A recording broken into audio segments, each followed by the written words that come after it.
Welcome to our overview of Accent by Platinum Samples. Accent is a virtual drum instrument which may be run in either standalone mode or hosted in a digital audio workstation.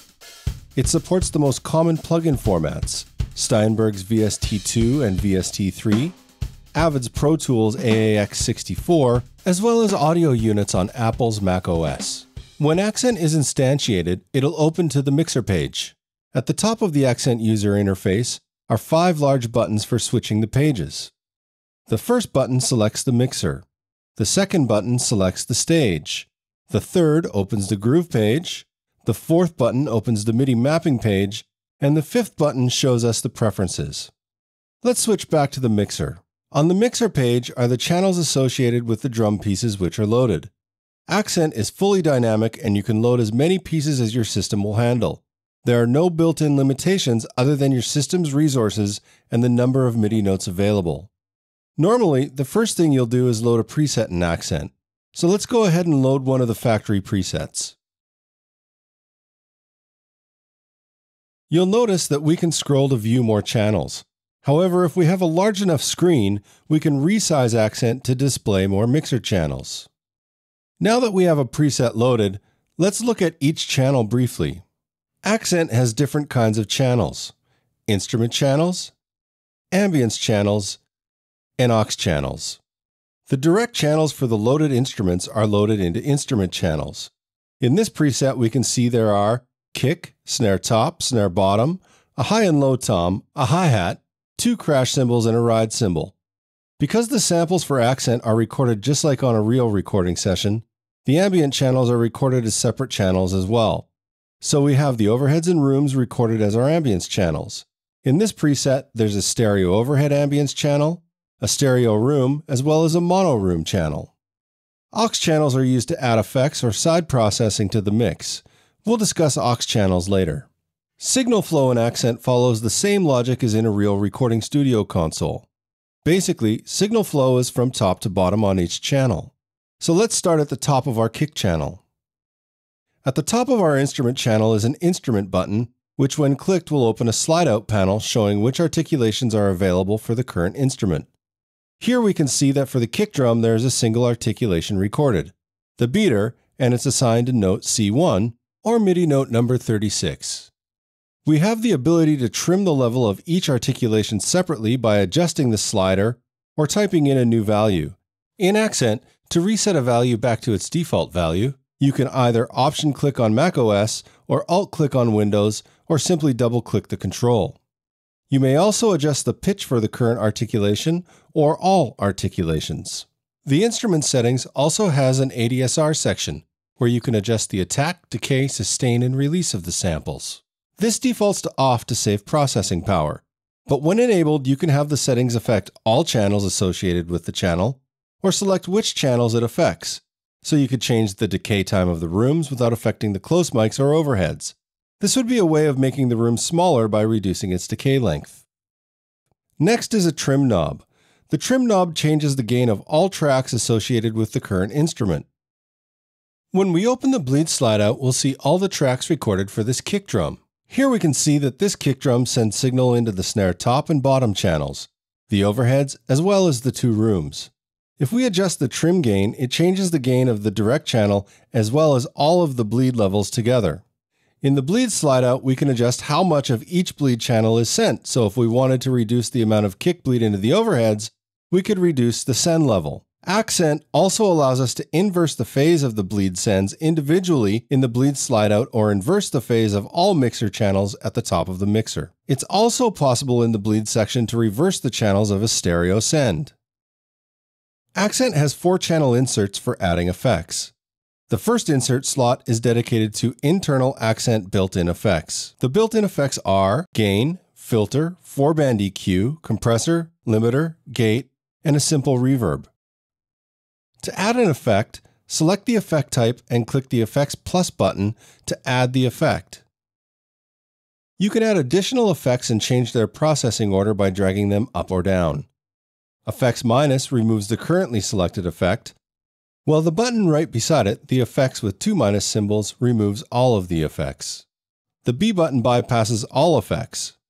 You can also bypass all effects by Command or Control clicking the Insert button. Each effect has an individual bypass button and an A/B button to compare settings, as well as a menu for saving and recalling presets or setting a default setting for the effect. We can close the internal effects slideout by clicking on the Insert button. The inserts 2 through 4 are for external third-party plugins. Accent supports VST2, VST3, as well as audio unit plugins on macOS. As with the internal effects, there's a preset menu for saving and recalling presets, creating a default setting, an A/B switch, as well as a bypass button.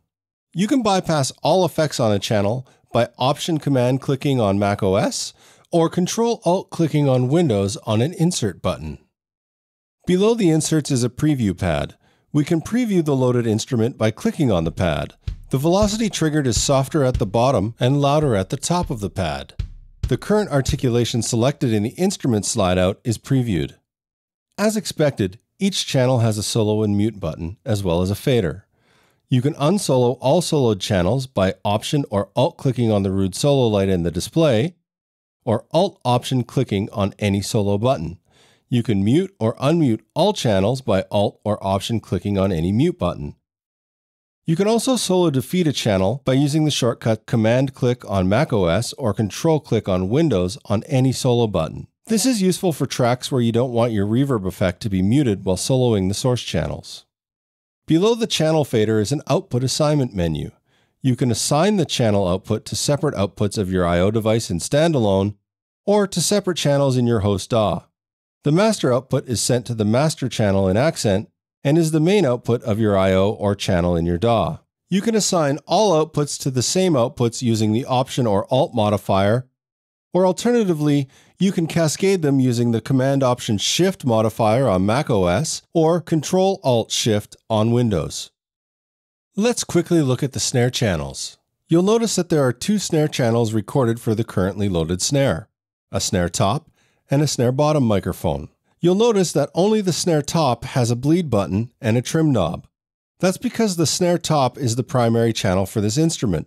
Both preview pads trigger the same instrument, but you can adjust their channels' gain and panning separately.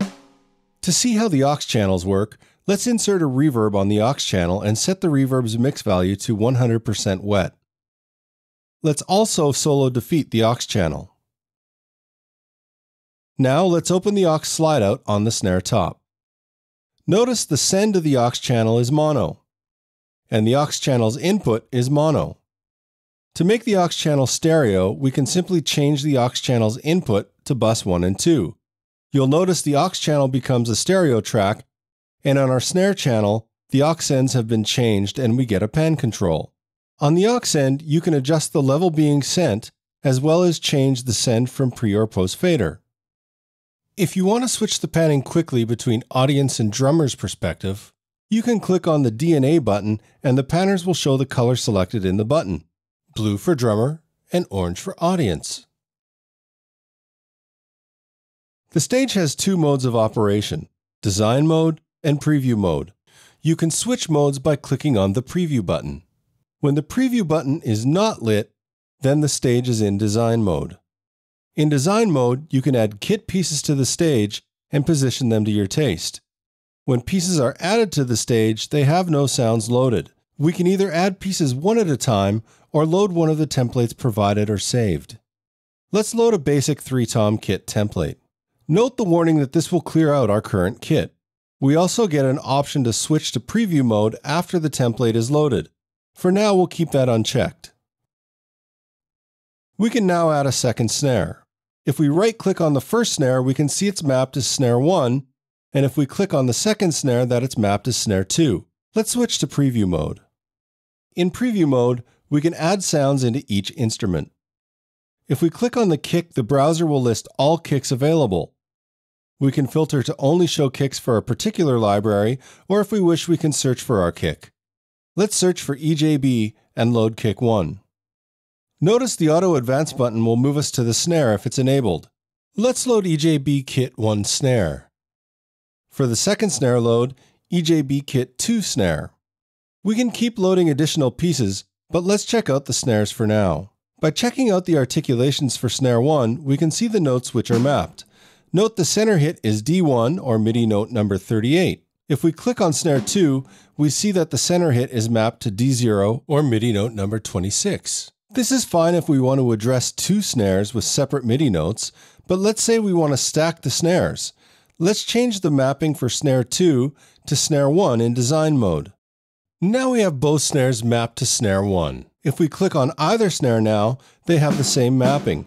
And if we switch back to the mixer and click on any snare's preview pad, we can see they trigger together.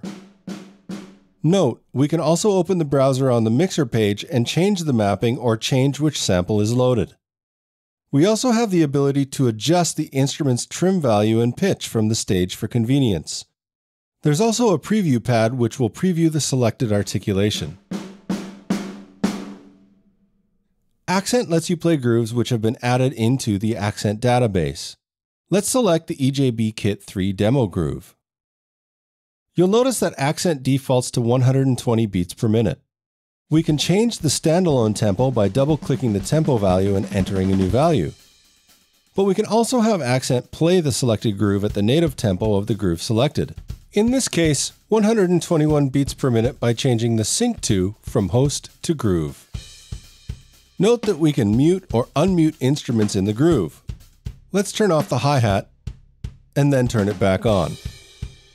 We can also adjust the timing using the Humanize slider, which will randomly change the timing of MIDI notes. Using Tighten, we can completely quantize the MIDI if we set it to 100%.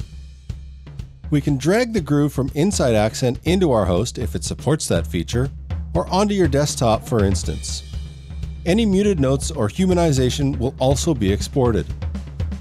We also have the ability to adjust the time of the groove using the Time menu. Navigating grooves is also very simple. If you select the category, part, or variation tabs, you can simply use the up or down arrows on your keyboard to scroll through them. The mapping page. Accent supplies MIDI map presets for the most common E-kits and drum virtual instruments. You can load MIDI map presets for Tune Track or BFD or even General MIDI. Accent also uses its own default preset. You can also save any preset as the default preset.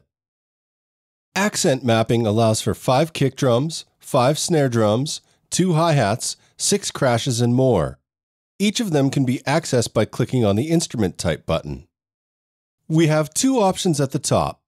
The first is that the keyboard will follow the articulation we select in the articulations list if there's a note already mapped. If we click on the snare rimshot articulation, you'll see note 40 or E1 was selected on the keyboard. Similarly, we can click or play note 36 or C1, and kick one's beater will be selected in the articulations list because Artic follows keyboard selection is enabled. To assign an articulation to a note on the keyboard, you can drag them from the articulation list onto the keyboard. Or, if you're mapping afresh, you can select an unassigned MIDI note on the keyboard and select the articulation and hit the right arrow button. Assigned notes can be deleted in the Assign list box by selecting them and clicking on the trash icon, or dragging the articulation onto the trash icon. You can set the velocity curve for each instrument or articulation and save and recall velocity curves. This concludes our general overview of Accent. Thank you for watching the video, and please visit platinumsamples.com for more information. Currently available for Accent are Joe Barresi's Evil drums from Platinum Samples and Space Cabin Audio's Desert drums and Galaxy drums, with additional libraries coming very soon.